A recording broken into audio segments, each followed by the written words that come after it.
자, 오늘 시장에 영향을 줄 굵직한 뉴스들이 많이 나왔습니다. 빠르게 다뤄보도록 하겠습니다. 자, 우선 장 끝나고 나스닥이 0.7% 하락하고 있고 S&P가 0.47%, 다우존스 0.23% 하락하고 있습니다. 엔비디아 실적 발표가 나왔는데 0.47% 하락하고 있고요. 우선 엔비디아 실적 발표 자체만 보면 잘 나왔습니다. 2026년 1분기 실적이 1분기 조정, 추정치 상회, 1분기 매출 상회, 데이터 센터 매출 추정치 상회, 종합 매출 총이익률이 75%나 나왔고요. 2분기 가이던스 추정치 상회, 마찬가지로 2분기 조정 매출 총이익률이 74.5에서 75.5%로 1분기랑 거의 비슷합니다. 다만 2분기 조정 영업 비용이 예상보다 약간 높았습니다. 그만큼 많이 버는 만큼 지출도 있다고 볼 수 있겠죠. 주주 환원도 대폭 늘렸습니다. 1센트 배당 주다가 25센트 배당으로 대폭 인상했고요. 자사주 매입도 800억 달러 추가 승인을 했습니다. 실적 발표 이후로 주가가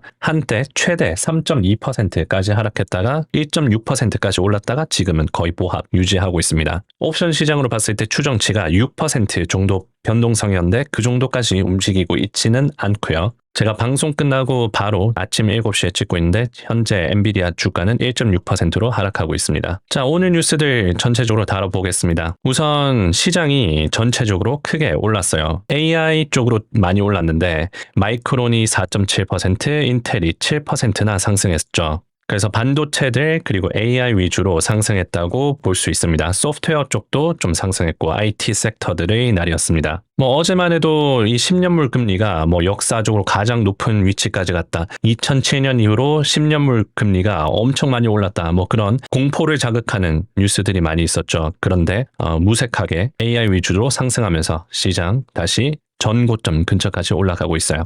우선 마이크론은 아침부터 JP 모건 컨퍼런스를 했는데 경영진들의 발언에 힘입어서 최대 5.3%까지 올라갔습니다. 메모리 칩 공급 부족 현상으로 급등하고 있다라는 얘기가 있었고 특히 삼성전자 노조 협상 결렬이 되면서 메모리 칩 가격이 더욱 상승할 가능성이 커졌다라고 했지만 삼전 노조 협상이 잠정적으로 확정이 되고 난 뒤로 마이크론 주가는 떨어졌습니다. 다만 여전히 AI에 대한 수요로 강세로 끝났었고요. 자, 그리고 제프 베조스가 갑자기 다른 사람이 돼서 이렇게 CNBC 인터뷰를 찍었는데 오랜만에 인터뷰를 합니다. 우주 산업에 대해서 얘기를 했는데요. 거대한 산업이 될 것이다 라고 얘기를 하면서 우주 데이터 센터는 매우 현실적이다 라면서 우주 산업에 대한 긍정적인 전망을 내비쳤습니다. 자, 그런데 스페이스X IPO가 장 끝나고 나왔는데요. SEC의 스페이스X IPO를 제출하게 되었습니다. 내용을 알려드리겠습니다. 경영진 보수는 2025년에 각각 85밀리언 그리고 9.8밀리언, 일론 머스크는 5만 4천 달러를 수령했고요. 지분 보유 현황을 보면 일론 머스크가 64억 주나 보유하고 있습니다. 숏웰은 1260만 주, 존슨은 960만 주, 그리고 이사이자 페이팔 공동 창업자는 3300만 주, 이사 안토니오 그라시아스는 5억 주 이상 있지만 벤처 캐피털 펀드를 통해서 투자를 한 거라서 개인 보유분은 명확하지 않습니다. 재무 상태입니다. 핵심 포인트인데요. 매출은 늘고 있지만 비용은 따라가고 있지 못하고 있습니다. 매출은 2023년 대비 작년 80% 증가했고요. 총 비용 지출은 같은 기간 53% 증가했습니다. 작년에는 순손실을 기록했는데 2024년 흑자에서 큰 폭으로 후퇴를 했어요.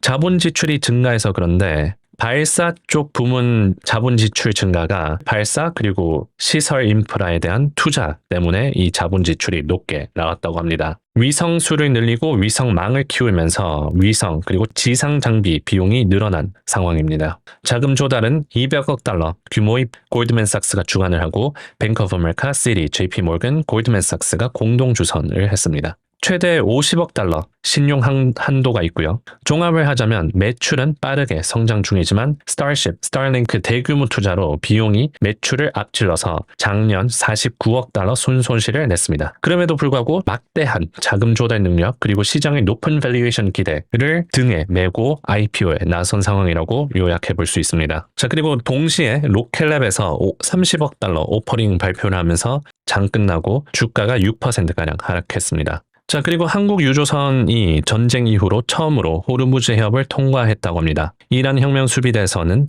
호르무즈 해협 통항은 허가를 받고 우리와 조율을 거치는 방식으로 계속 이루어지고 있다라면서 이제 한국 유조선이 통과했다는 소식이 있었고요. 그리고 중요한 소식인데 내일 이란에서 협상 최종안을 발표할 수 있다라는 얘기가 있었습니다. 파키스탄 군수장이 내일 이란을 방문해서 합의문 최종안을 발표할 가능성이 있다 라면서 다음 주에 미국과 이란이 다시 협상 테이블에 앉을 것을 기대하고 있습니다. 자, 그리고 트럼프 대통령이 기자들에게 이란과의 협상이 최종 단계에 돌입했다라고 얘기를 하면서 결과는 지켜봐야 된다라고 발언을 했습니다. 그리고 미국 해안경비대 사관학교에서 연설을 할 때 이란을 끝장낼지 아니면 그들이 합의에 서명할지 지켜보자 라고 발언을 합니다. 자, 그리고 오픈 AI가 9월에 상장을 목표로 IPO 서류 제출을 준비하고 있다는 소식이 있었습니다. 1조 달러 이상의 기업 가치 목표를 하고 있고 그 IPO를 위한 사전 작업을 진행하고 있다는 소식이 있었습니다. 자, 그리고 트럼프 대통령과 네타냐후 이란 문제로 격돌했다라는 소식이 있었는데 네타냐후 발등에 불 떨어졌다라는 얘기가 있었습니다. 트럼프 대통령이 이란과 전쟁을 끝내고 협상을 착수할 의향서를 네타냐후에게 통보를 했다고 해요. 네타냐후는 군사적 압박을 계속해야 된다라고 반발을 하고 거기서 트럼프가 통보를 하고 네타냐후가 머리가 굉장히 뜨거워졌다라는 보도가 있었습니다. 그래서 트럼프가 이 이란에 점점 빼려고 하고 있는 모습이죠. 자, 그리고 FOMC 의사록이 발표가 되었습니다. 매파적인 색채가 짙어졌다라고 하는데 의사록에서 금리 인상 시나리오를 경고하는 연준 위원들이 늘었다고 합니다. 다수의 위원들은 성명서에서 완화를 하자라는 편향적인 문구 삭제를 선호했다라면서 절대 다수의 위원들은 인플레이션이 더 오래 높은 수준에 머무를 수 있다라고 봤다고 합니다. 그래서 금리 인상이나 오랫동안 금리 동결을 시사하는 그런 FOMC 회의록이었고요.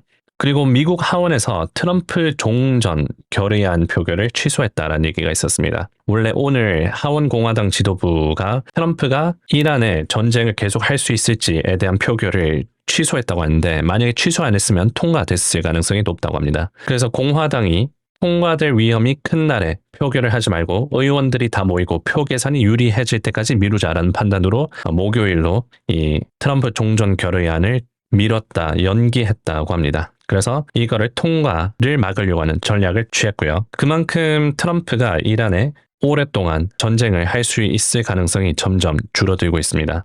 그래서 협상을 어떻게든 이란과 미국 둘 다 보려고 하고 있는 상황이라고 볼 수 있겠죠. 자, 그래서 오늘 시장이 전체적으로 상승했고 이제 내일은 또 엔비디아 실적 발표 결과로 인해서 어떤 큰 파도가 일어날지 지켜보면 될 것 같습니다. 자, 오늘 소식은 여기까지였습니다. 도움이 되셨으면 좋아요 그리고 구독 눌러주시고 다음 영상에서 뵙겠습니다.